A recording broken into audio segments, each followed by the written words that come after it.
And hello, everybody. You are very welcome to a new Redefining Cybersecurity podcast here on ITSP Magazine. I'm Sean Martin, your host. And as you know, if you listen to the show, I get to talk to cool people about cool things, all cyber, helping the business grow and stay safe. And I don't know that many cool people. That's why I know one in particular, Mr. Michael Piacente, and he's the one that's connected to lots of amazing people. And he's brought with him Heather to the show, and Heather Hinton. I'm excited to get to chat with her. Michael, how's it going? It's going well. I got to meet a cool person when I met you, so that's how the love affair started. You're too kind. Too kind. This is starting to remind me like the episode we did in Vegas. A little bit, yeah. It was a little strange in the beginning. When Heather and I, when Heather sees the awkward stares from one another, then we can do that. That's right. Live well, TV. this is really cool. It's part of the CISO circuit series that Michael and I do. Every now and then we can both find time on the calendar that aligns. We're not someplace else from our home, and we can actually have a chat with somebody who's also available. And usually folks in the CISO role and connected to the security community are often very busy. But we get to talk about the CISO role and the experiences people have and how that connects to business and ultimately society as well. So Michael, what are we doing today? Yeah, today, first of all, I know you're in LA, so just wish all the good people of LA safety and peace down there. So I know you're right in the thick of it there. So be safe down there as well. I echo those sentiments as well. Yeah. So today we wanted to introduce Heather Hinton, who and Heather, I apologize the adjective, but I view you as very much a luminary in the cybersecurity world. You've kind of forgotten more about this business than most of us have ever learned. And I had an honor of meeting you a couple of years ago, and just really gotten to know you a bit through PAC, which we'll certainly get into, but just a little bit about your background. I'd love to understand sort of the maneuvering as an exec search guy. I'm always interested in people's histories and how they became to be where they are today and what sort of formulates their opinions. And so I know Heather started out actually in college, school, University of Toronto, PhD in electrical and computer engineering, a master's to boot. Then I think you started at Accenture, which for those who are under my age group, that is now, Anderson, that is now called Accenture. So Anderson with an EN at the end. We used to always make that mistake. Yep. Then you went off to be a professor, adjunct professor, which is really fascinating. And then it was crazy. Then you went, spent a long time over at Tivoli, distinguished engineer, among other things. You ended up as the VP and CISO for IBM's Cloud unit for quite some time, a decade or so. And then stops at Ring Central and, excuse me, my computer's about to go dark on me. Ring Central, and I actually met you when you were the CISO at PagerDuty, the inaugural CISO at PagerDuty, and it was just kind of an honor to watch your trajectory. And then you've been kind of the founding members, one of the founding members, along with our mutual friends Val and Tyson Kopczynski and Steve Zielinski and a lot of others for this amazing organization called PAC, Professional Association of CISOs. So let's kind of start at the beginning, Heather, and kind of how from a wee young lady, where did this all start, and just anything you want to cover in your background, because I always think it's super fascinating to look at your history. Thanks. Thank you for that really kind introduction. So I describe my security journey sort of as a random walk. I think in many ways I am representative of many people who end up as a CISO, in that we have done all sorts of different things, and in doing so have built up a resume of lots of different experiences, which are all things that are needed to be a CISO. when I started, there was no such thing as CISO, to be clear, right? I started in security before Steve Katz. So, that's part of Yeah. how I've been able to do so many things. I've been around for a while. Pre SK is a long time ago. Yeah. So That's right. yeah. And I think what brought me into security to start with and what has kept me there is that this really fascinating combination of really interesting problems that directly impact people. Mm. It's one of those few areas where you can be a technical expert and you have to be aware of the impact of what you're doing on people. And this started with originally with the Morris worm, which was an Mm. incredibly cool and exciting and intellectual exercise that completely got out of control. And, what we don't really remember or what we really focus on is the impact on the people, right? On Bob Morris Sr., on Bob Morris Jr. And that was, for me, this incredible revelation in terms of how technology and in particular security is such a double-edged sword. It can be used for good, it can be used for bad, and it plays such an important role in what we do. And as we have seen, the internet grow, as we've seen banks go online, as we've kind of worried about how do I identify who I am? How do I do identity verification online? I used to go into the bank or into the post office. How do I do that now when I can claim to be Mickey Mouse and unless somebody's already picked Mickey Mouse as an email address, I get it. Um, and so one of the things that has just been consistent through every role that I've had is what are the security implications? What does it mean for products, for how people use them, for how people think? How do we develop them? How do we think about threats? How do we think about risks?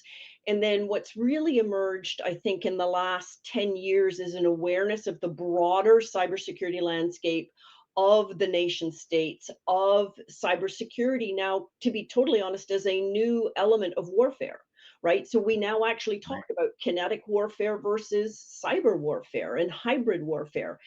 We haven't started really thinking enough about that as a society, but I think that's kind of like the next big thing. And when we look at emerging technologies like AI, what is that going to do for how we go down that path, how we protect not only ourselves, our organizations, but society? That's probably a whole separate other conversation, but it is, just to go back to what I said at the beginning, it's one of those things where there is always an interesting problem, and that interesting problem always impacts people. And that's what makes this such a fun place. And that's what I think drove me to being a CISO in the first place, was being able to help influence that to make everything be better. And that's why I'm so attracted to what we're doing with the Professional Association of CISOs, or the PAC, and that is really trying to make sure that the practice of cybersecurity for all cybersecurity professionals, not just CISOs, is one that is recognized, has standards, that we hold ourselves accountable, and that we're paying attention to not just what we need to do with this tool, but what we're doing within our team, for our company, for our society. How do we talk about cybersecurity when we're at a dinner party and someone tells us that they don't have MFA on their bank account, right? We need to really broaden the appeal and understanding of the role that cybersecurity practitioners play within society. We need to be treated as and viewed as the same type of stakeholders as lawyers, as accountants, as medical doctors, those other very, very well established professions. Yeah. I'm going to jump in, Michael, if I can. Please. Because I kind of shivered a little bit when you mentioned Tivoli, given my experience building products in the past and trying to use some of that stuff to make things happen. But I guess when I look back over time and the role of cybersecurity and the evolution of the CISO, I think it's a bit of a double-edged sword, a blessing and a curse, in that many of us were involved in trying to figure out how to make the business run with technology. Yeah. And then this new fancy word comes around now about resilience. It wasn't necessarily a theme back in the day necessarily, but resilience became an issue connected to cyber threats, and the role of security started to blossom. And I guess what I'm trying to say is we didn't have the security knowledge. We're still trying to understand technology as well, and we evolved with that. And then we've started to grow with the expansion of the threats Yeah. and that type of thing. Today, I'm wondering your perspective on this. Do you find that new security leaders don't have that trajectory of just understanding how business runs, how to use technology to enable it? And there's a lot of focus on what security is and what threats are and what risk is, and we kind of miss some of that stuff. I'm just wondering your Yeah. perspective No, I on it. think you're 100% spot on. I think that um, security is a highly technical field. Most of us did grow up technical, and some of us kind of just landed in cybersecurity, but other people are legitimately pursuing it as a career.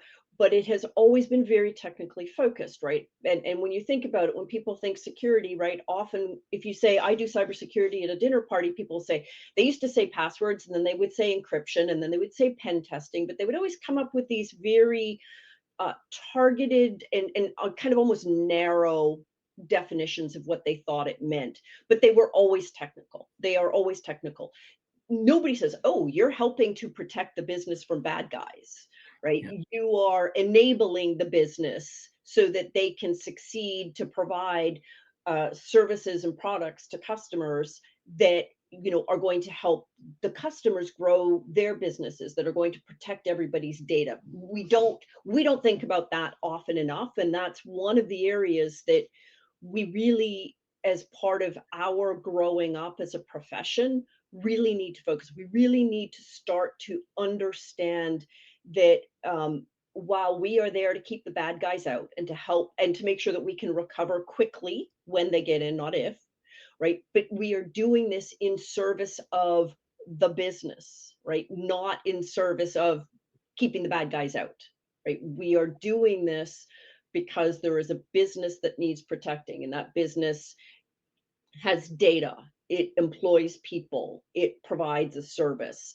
And until we really start to embed that in our thinking, we're going to stay pigeonholed in this very technical role where we're kind of pushed off in the corner. We're given at the Christmas dinner, we're the one at the kids' table, we're not at the adults' table. But as we start to learn how to speak business, to understand trade-offs, to understand that, there are going to be situations where we don't get to do what we as security people think absolutely has to happen because the business has said that is really important. But unfortunately, these other 7 things are even more important. So how do we manage this situation?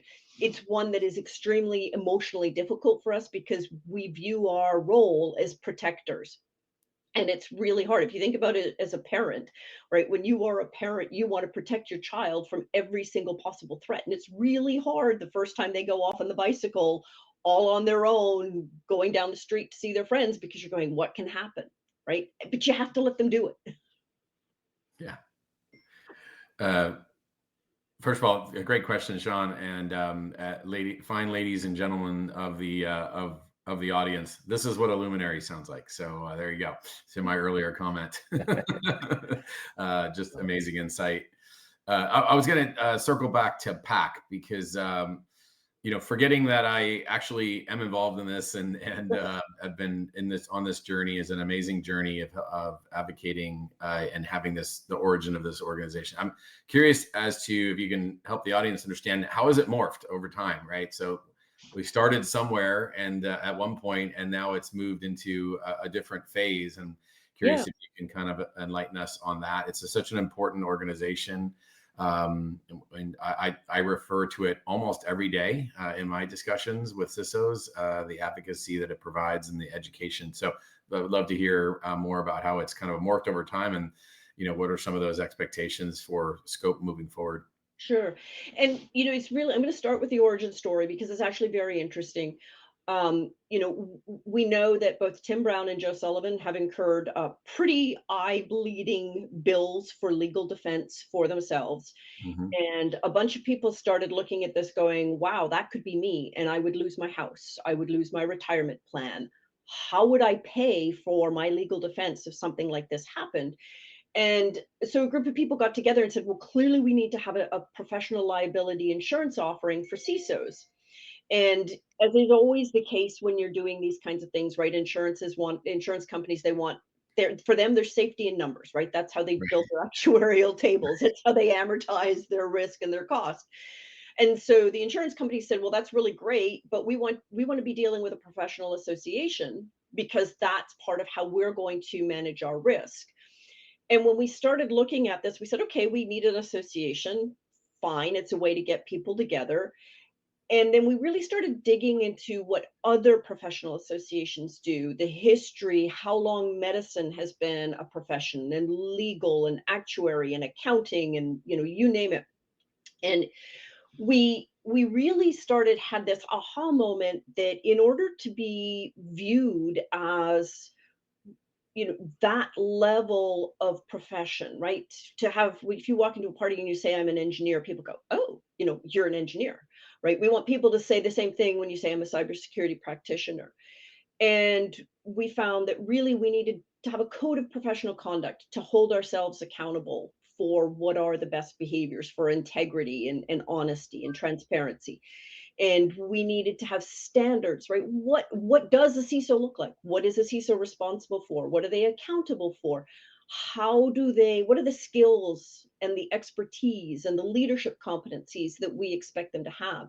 And every time we peeled the onion on kind of what a professional was, we sort of found another area where we need to grow up as a community of cybersecurity practitioners, and where having a professional association will help us with that growth and that leadership. And so now what we've done is we've built out an association, and we have all of the makings of the type of discipline and respect that you get with these other um, professional associations and professions as a Right. whole. Interesting. Yeah. Yeah, it's been fascinating to watch, and again, I've had a kind of a front row seat to the evolution of this. So I'm a bit cheating here, but I'm curious as how has it morphed over time? I mean, that's we started here, and then how big is the organization? Who should be looking at joining this? Right. This is an opportunity to get the word. I still think a very, very small fraction, despite all of the marketing and whatnot Right. behind the talking about it. This is our megaphone, so we want to make sure we get the word out to everyone too. Yeah, and look, I'd love the numbers to be even higher than they are, but we officially launched in October and we're well over 100 members now. So I think that that's great. My goal is, I would love for us to be at 1,000 members within the next 18 months. I think that it's aggressive, but it's achievable. Who should join? I think um, want to be CISOs, deputy CISOs, early career CISOs, mid-career CISOs, established CISOs, everybody that wants to play a leadership role, whether it's with a CISO title or as the head of application security or the head of the tool or whatever. I mean, honestly, we're called the Professional Association of CISOs, but the intention and expectation is that we are there for all cybersecurity practitioners. I think that everybody that wants to be able to say to themselves, I am holding myself accountable to this high bar through our code of professional conduct should consider joining.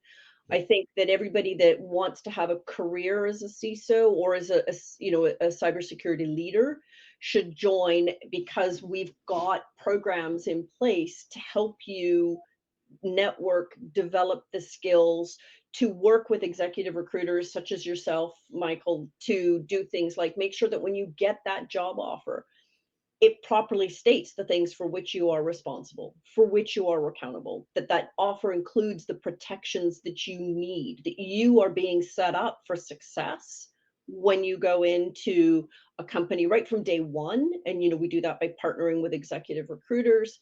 And then your continued success happens because we are helping you with the standards of skills, expertise, and leadership competencies that you need to help grow both yourself and mature your company through its cybersecurity journey.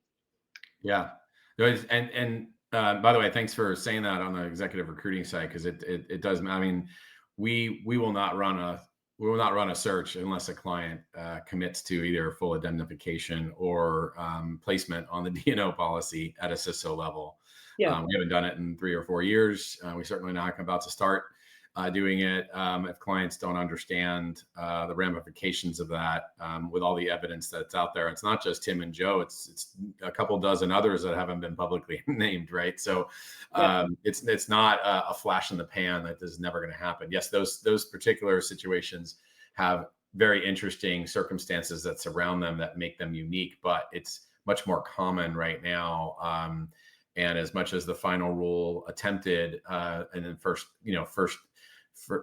try, right? It didn't have the teeth to push back on the organization. So CISOs are definitely on an island. I think very few people understand that still. And so it's great that PAC is behind that. And it's not just come in and just have a stamp of approval, right? There's quite a bit of involved in the timing and the scope.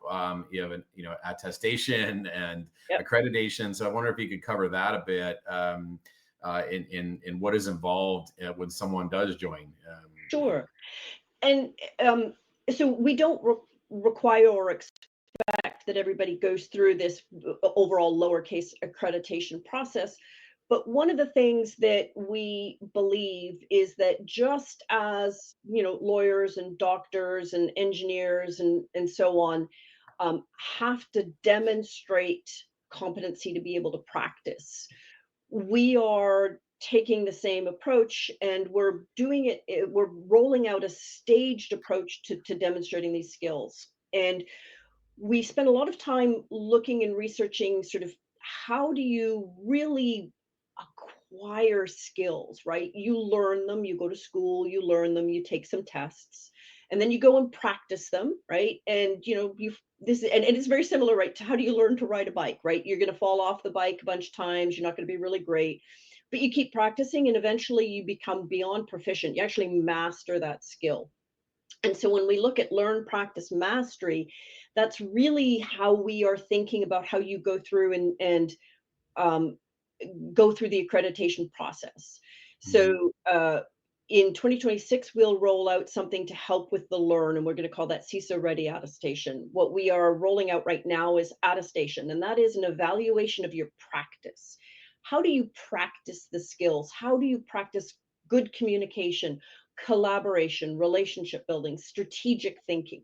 And so you build a leadership portfolio where you talk about how you practice these skills, and we then work with you to say, this is really great, here's some areas where we think that you need to sort of improve or strengthen your practice so that you can get to mastery.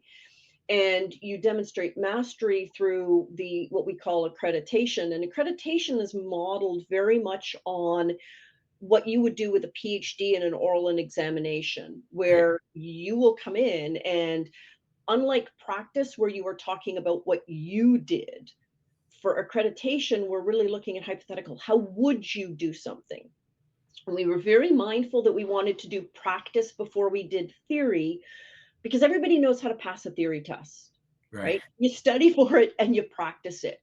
But what the theory test doesn't do is really poke on what happens when something really bad happens, right? Everybody knows the theory of how to respond to an incident, right? I have my playbook. I follow my playbook. What not everybody knows is when that incident actually happens. And my playbook says the first thing I do is I call my CEO. But now I'm in that instance and my team is panicking. I've got to get them under control. I've got to do all of these other things. And all of a sudden, 12 hours later, and I haven't called my CEO. Right. So understanding how you practice is critical to get in place before you start talking about what is the theory. And Right. so we were very mindful of this, because this isn't how other certifications work. Other certifications work, you get a test and you get the checkbox. We're really, you need to practice it, you continue to practice it. And once we know that you know how to practice it, then we're going to start throwing those theoretical situations at you where you can really shine and show how would you talk to the board, how would you talk to the executive leadership team when you do this. So it is a stage thing, it's an evolution, it is really intended to help uh, all levels of CISO, from early career to those that have been doing this for a while. Um, had a really, really interesting conversation with somebody that I consider to be one of the greats in the CISO department the other day. And he was talking about going and getting a new role. He's changing his role. And I was blown away when he said, I've been doing this for 30 years. I kind of thought I knew everything. Because of what we're doing here with the PAC, and because of how we've been looking at attestation and accreditation and competencies and what we need to have in my job description and in my protections as a CISO, I was able to negotiate a better role for myself. I was able to do things that I wouldn't have been able to do without the PAC. Amazing. And I was blown away, because I kind of thought he's the one that knows it all. So there's always stuff to learn. Right. And you have to be willing to learn, and I would agree with that. So on the exec search side, by the way, I mean, once we get through on a candidate's kind of full biopsy of what they've done, how they've done it, who they did it with, 80% of the time I spend with CISOs and other security executives is really understanding the why, and why they come to these conclusions, but also their storytelling capabilities, right? So this is what companies are. I mean, we're running multiple searches right now where the cognitive testing and all that is being done, but it's really more how you frame a discussion of an experience and evidence that you went through that, so that when you're navigating this company through, towards the rocky shores, that they know that you're going to be a great commander, right? Incident commander. And post, during, to the media, to your board, to your team, to make sure, we've got this, right? You don't have all the answers, but we've been through this. We know what it looks like. Everything is different, or every scenario is different. But this is what we've done in the past. And by the way, this is what I've learned from my mistakes. That's the kind of narrative we want to hear. That's the storytelling we want to hear. If it were up to me, I would get rid of resumes in a second, right? I think resumes are a crutch. I've been very vocal about this. I think it's all about our storytelling and being able to put that into a digestible format for everyone else in the organization to understand. And I think PAC brings us there. Really focuses on that thing, which is a very new muscle for many CISOs because of what you said earlier. A lot of them originated from a highly technical place, and so this is not their everyday discussions, right? But they're getting much better at it. I mean, it's almost unrecognizable from when we started this business to where we are now, as far as how many great storytellers there are out there. Because also there's a lot of great stories. There's no shortage of content to talk about, right? Like, you're getting attacked every minute of every day by different adversaries, and so it's pretty amazing to watch. I just applaud you and the team. I've gotten to know. I know most of the people on the team, the founding team, but just getting a lot closer to them and seeing what they've built is really incredible. So thank you for that. I guess. Looking forward, Heather, what do you want to accomplish moving forward? I mean, this is a big year, 2025. If you can, by the way, Happy New Year, Sean. I didn't even say Happy New Year. How rude. It is a new year. My first time seeing you since you were like on the other side of the world for like 6 months. So, but yeah, what's in store for us? We have big conferences coming up and whatnot. What does 2025 look like to you, and what success look like? I'm going to tie that to an observation that I wanted to make based on your previous comments, right? Sure. When you are going into a CISO role, trust is critical. And it takes time to establish trust. We all know that, right? We want to trust and then verify. And one of the things that we believe is that by going through the attestation and accreditation process, we're going to be able to jumpstart that trust, because you're coming what you would call that good housekeeping seal of approval that says, how to do that storytelling, how to do that leadership, remain calm under pressure, partner, and so on and so on. And I think that that trust and that transparency and that verification is a large part of what we want to accomplish in 2025, which is to continue to grow the membership. I would love to, by the end of the year, have taken 100 people through attestation and 25 people through accreditation. Those numbers sound low, but on average, it takes on my side, when we are reviewing attestation packages, it's about 10 hours a package. When we're reviewing accreditation packages, I expect that it'll be 20 hours a package for several of us. So this is a big effort on our part because we are really investing in your career, your growth, your skills. So I would love to, by the end of the year, be at 750 members, 100 plus attested, 25 plus accredited. I would like to have been through a couple of revisions of our code of professional conduct and really socialized that within the community and started to see how people are able to use that as armor. Here's my armor to protect me if my organization asks me to do something that's not quite right, I can say, I am obliged to do this. This is what my code of professional conduct says.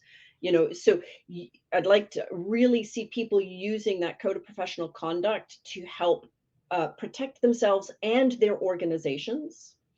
And, I would really love, and this is not entirely in my control, this is not in my control at all, to be in a position to not have to protect CISOs or help protect CISOs who are being subject to subpoenas because of activist investors or, other sorts of investigations. And that's something else I wanted to just comment on. You touched a little bit on it earlier, Michael, right? The Joe and Tim, that is the exception to the rule. Absolutely. We don't know, because they're all held confidential, the exact numbers of CISOs that have been subject to investigations by the SEC, by the FTC, by investors, by whatever. But anecdotally, the number of CISOs who have been subject to subpoenas is shockingly high. Yes. You've been in this space long enough, this happens to you. And so I would really like to not have to be there to help protect CISOs, but for those that do need protecting, I really want us to be there to help them, to be the people standing beside them, holding them up and saying, you've got the weight of the association behind you. We're going to help you work through this. We've got a group of lawyers that are here to sort of help you. We have people who have been through this experience so that we can help you with mental health, because it's a huge, huge toll on you, on your physical and mental health when you go through this. We have a community that can be here to help you, right? I don't want to have to use that community, but I want it to be there in case we need it. Yeah, I love that. And, it's gotten to the point where it used to be the badge of honor was to know if you've made it to the CISO level is, have you been through an active breach, right? And have you now it's like, have you been deposed? Yes. Like, yeah, exactly. I'm now asking that question in my interviews, just to see, like what level of barnacles this person might actually have created. And I'm actually next week I'm on a little mini tour again with Mr. Sullivan, a three city tour, and we're going to be talking about a lot of these subjects in our dinners. And I'm excited because he always has new and refreshed versions of everything that's gone on. And it's, for him, it's an evolving situation, Tim as well, and others. So, yeah, I would say there are, dozens of individuals I've spoken to that have been through this, that haven't been named publicly. It's a pretty scary thing. I'm not saying it's going to come down on everyone, but your level of preparation and protection and proactiveness around that and where we hope to go, and your vision of success, I think, is very much in alignment with the community. And so, again, greatly appreciate that. Is there anything else we're missing about PAC? Is there a way that people can get involved? You've got RSA around the corner, Black Hat's not too far. Is there things that people can be getting together and learning from this community? We are going to be having some events at Red Hat. I said Black Hat. Red Hat sounds great. Yeah, RSA. We're Right? gonna have, Yeah, we're going to be having some events at RSA. So, we would love to have people join us both just as members and then at RSA. Uh, we pride ourselves in sort of being by the community for the community. So I really would encourage people who want to give back, who have thoughts about the types of things that we can do to help CISOs, who want to join and help us as we refine the types of benefits, working with executive recruiting firms to help us refine job descriptions and protections for CISOs.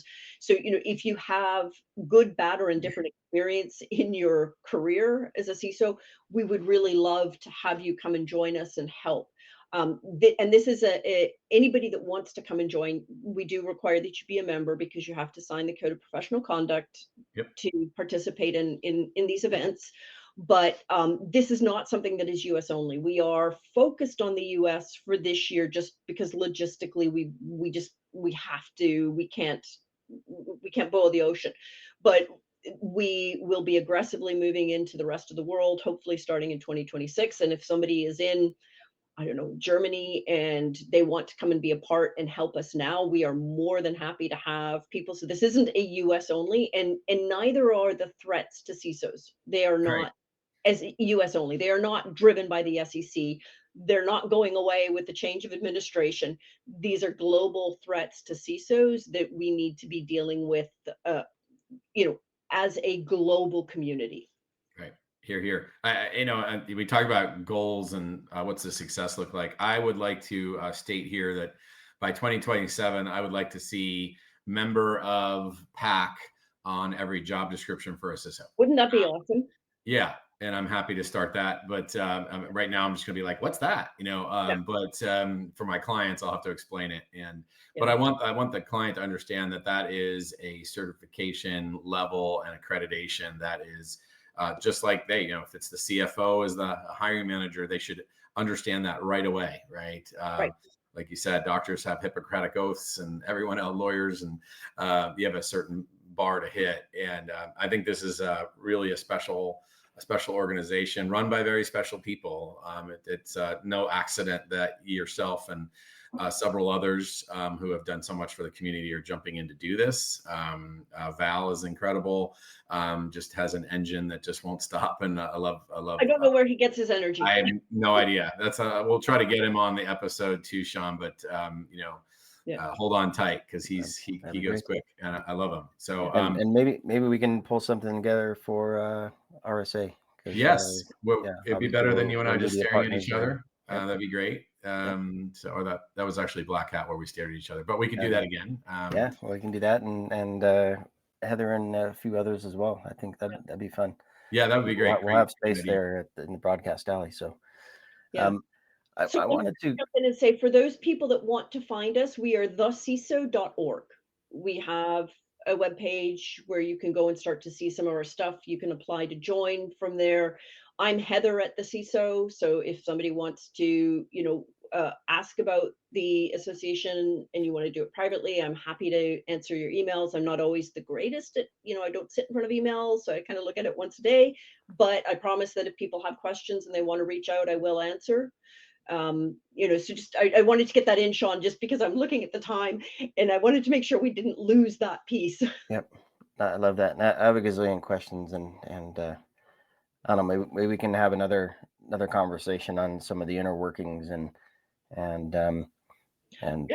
because we talked briefly about CISOs being on an island. You said that, Michael, and this being an accreditation to present the CISO in a trusted way. And I think there's the other side of that coin, right? So the insurers, the hiring organizations, the boards, SEC, right? The work that you're doing initially is designed to protect the CISO and give them some of that backing.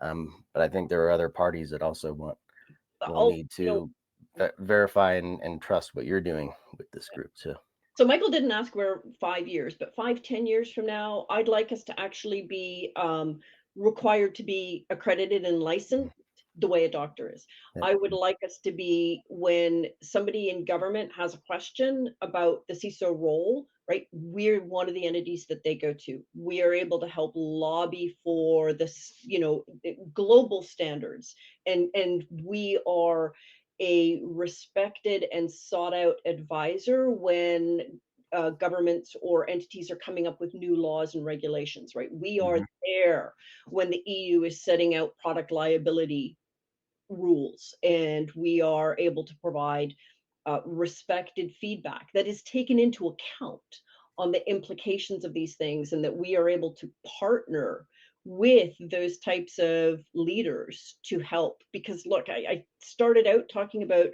hybrid warfare and cybersecurity's role in hybrid warfare. um, I think that's a huge change that we're going to have to make, and if we don't have a profession that is speaking for us, if we don't have ways for us to really formalize things like information sharing, which is something I didn't talk about at all, but it's necessary. If we are not as a community in lockstep on what do we do, how do we talk about it, how do we share information, how do we collectively protect our organizations and our societies, we run the risk of some really bad things happen. And I don't want to be that negative person, but I think that realistically, we have to be paying attention to this and proactively getting in front of it. And that's one of the longer term things that I think we really have to be paying attention to. Here, Yep. here. Well, I love what you're doing, and hopefully we can have more chats, and I hope to meet you in San Francisco at RSA. Awesome. And Heather, it's been amazing. Michael, as always, good to see you, my friend. Thank you, Michael. Yeah, thank you for doing this, Sean. And Heather, it's just amazing to have you. I look forward to talking to you in the next few weeks. So Great. Take care. The CISO.org. Check it out. Join, participate, support, and please do stay tuned to Redefining Cybersecurity. Thanks everybody for listening and watching. We'll catch you on the next one. Thanks all.